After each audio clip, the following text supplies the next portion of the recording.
ఆ విగ్రహ ప్రతిష్ఠించడాన్ని ఏమంటామంటే ఇన్స్టాలేషన్ ఆఫ్ ది ఐడోల్ అని అంటాము, లేకపోతే installation of the deity of Lord Ganesha అని చెప్పాలి.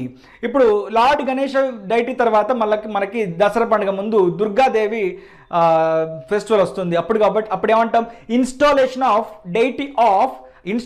Of the idol of Durgadevi or deity of Durgadevi అని చెప్పాలి.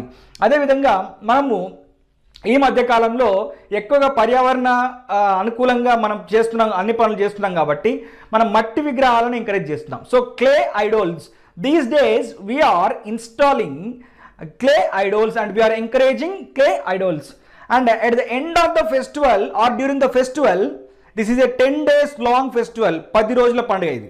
ఈ ఫెస్టివల్లో భాగంగా మనము లడ్డూని ఆప్షన్ చేస్తాం. On the hand of the Ganesha, it is auctioned during the